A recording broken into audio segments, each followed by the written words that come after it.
ನಮಸ್ಕಾರ. ರಿವ್ಯೂ ಚಾನಲ್ಗೆ ಸ್ವಾಗತ. ನಾನು ಸೌಖ್ಯ ಗಾಂವ್ಕರ್. ಸೋಷಿಯಲ್ ಮೀಡಿಯಾದಲ್ಲಿ ಸಂಚಲನ ಸೃಷ್ಟಿ ಮಾಡ್ತಾ ಇದೆ ಮೋದಿ ಅದೊಂದು ವಿಡಿಯೋ.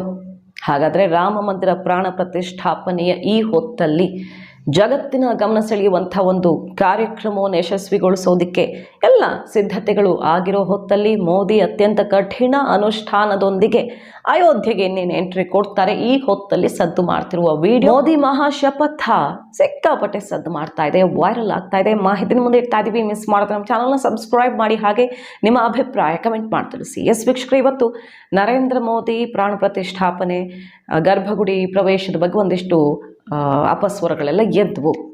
ಮತ್ತೊಂದು ಕಡೆಗೆ ಅವ್ರಿಗೆಲ್ರಿಗೂ ಉತ್ತರ ಕೊಡೋ ರೀತಿ ಅತ್ಯಂತ ಕಠಿಣ ನಿಯಮಗಳನುಸಾರ ಅನುಷ್ಠಾನ ಮಾಡ್ತಾ ಇರೋದು. ಬರೀ ಎಳ್ನೀರನ್ನು ಕುಡ್ಕೊಂಡು ವಾರಗಟ್ಟಲೆ 10 ದಿನ ಸಮಯವನ್ನು ಕಳೆದು ನೆಲದ ಮೇಲೆ ಮಲಗುವಂಥ ಯಮ ನಿಯಮ ಪರಿಪಾಲನೆ ಮಾಡ್ತಿರೋದೆಲ್ಲ ಗಮನಿಸ್ತಾ ಇದ್ದೀವಿ. ಇದ್ರ ನಡುವೆ ಸದ್ದು ಮಾಡ್ತಿರುವ ಅದೊಂದು ವಿಡಿಯೋ. ಯಾಕೆ ಪ್ರಾಣ ಪ್ರತಿಷ್ಠಾಪನೆಗೆ ಮೋದಿಯವರು ಅತ್ಯಂತ ಸೂಕ್ತ ಅನ್ನೋದಕ್ಕೆ ಉತ್ತರದಂತಿದೆಯಾ ಈ ವಿಡಿಯೋ.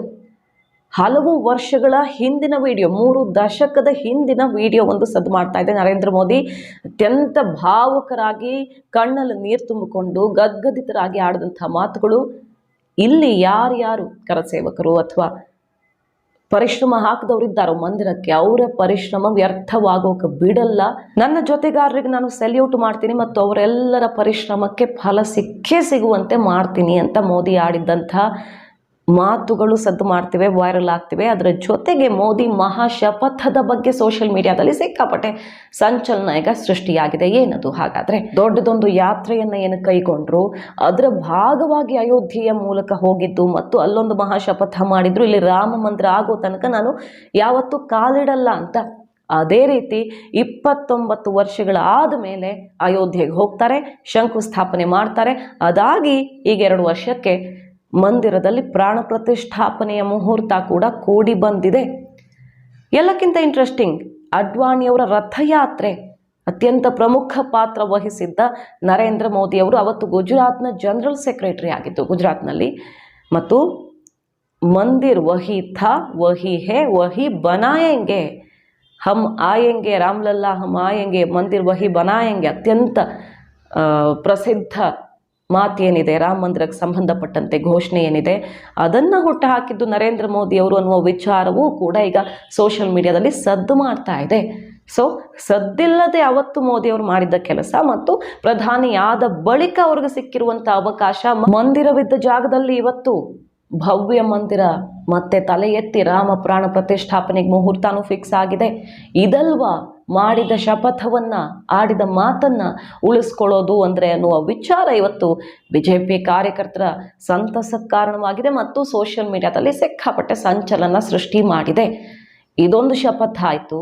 ಮತ್ತು ಲಾಲ್ ಚೌಕಲ್ಲಿ ಉಗ್ರರು ಹಾಕಿದ್ದಂಥ ಸವಾಲು, ತಾಯಿ ಎದೆ ಹಾಲು ಕುಡಿದಿದ್ರೆ ಬರಲಿ ಅಂತ ಹಾಕಿದ್ದಂಥ ಸವಾಲಿಗೆ ಯಾವುದೇ ಬುಲೆಟ್ ಪ್ರೂಫ್ ಜಾಕೆಟ್ ಕೂಡ ಇಲ್ಲದೆ ಹೋಗಲಿ ತಿರಂಗ ನಮ್ಮ ಧ್ವಜವನ್ನು ಹಾರಿಸ ಬಂದಿದ್ದು, ಅವ್ರಿಗೆ ಪ್ರತಿ ಸವಾಲು ಹಾಕಿದ್ದು ಮತ್ತು ಆ ಜಾಗದಲ್ಲಿ ಆರ್ಟಿಕಲ್ 370 ರದ್ದು ಮಾಡಿ ಉಗ್ರರಿಗೆ ಹೆಡೆಮುರಿ ಕಟ್ಟಿದ್ದು, ಅದೊಂದು ಶಪಥ, ಮಹಾಶಪಥ. ಮೋದಿ ಅಂದರೆ ನೆನಪಾಗೋದು ಅಯೋಧ್ಯೆ. 3 ದಶಕದ ಬಳಿಕ ಆಡಿದ ಮಾತಿನಂತೆ ಅಲ್ಲಿ ರಾಮ ಮಂದಿರ ಮಾಡೇ ಕಾಲಿಟ್ಟಿದ್ದು. ಈಗ ಕೋಟ್ಯಂತರ BJP ಕಾರ್ಯಕರ್ತರ ಕನಸು ನನಸಾಗುವಂತೆ ಮಾಡ್ತಿದ್ದಾರೆ. ಅದೆಷ್ಟೋ ವಿಚಾರಗಳಲ್ಲಿ ಮೋದಿ ಅನ್ನೋದು ಗಮನ ಸೆಳೀತಿದೆ. ನೋಡಿ, ಇದಕ್ಕೆ ಬೆಸ್ಟ್ ಎಕ್ಸಾಂಪಲ್, ಆರ್ಟಿಕಲ್ 370 ಸಂಬಂಧಪಟ್ಟಂತೆ ಸುಷ್ಮಾ ಸ್ವರಾಜ್ ಅವರು ತಮ್ಮ ಕೊನೆಯುಸಿರು ಎಳೆಯುವಂಥ ಸಂದರ್ಭ ಕೊನೆಯ ಟ್ವೀಟನ್ನು ಮಾಡಿರ್ತಾರೆ. ಅವರು ಬದುಕಿದ್ದಾಗ ಮಾಡಿದಂಥ ಕಟ್ಟ ಕಡೆಯ ಟ್ವೀಟ್ ಅದು. ಏನಂತ?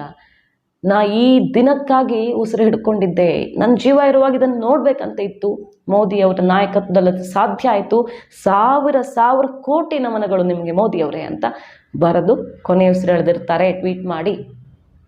ಮೊನ್ನೆ ಅಡ್ವಾಣಿಯವರು ಏನಂದ್ರು, ರಾಮನೇ ಮೋದಿಯವ್ರನ್ನ ಸೆಲೆಕ್ಟ್ ಮಾಡಿರೋದು, ಆಯ್ಕೆ ಮಾಡ್ಕೊಂಡಿರೋದು ಈ ರಾಮ ಮಂದಿರಕ್ಕಾಗಿ, ನಾವೊಂದು ರಥವಾಗಿದ್ವಿ, ಕಾರಣವಾಗಿದ್ವಿ ಅಷ್ಟೇ ಅನ್ನುವಂಥ ಮಾತು.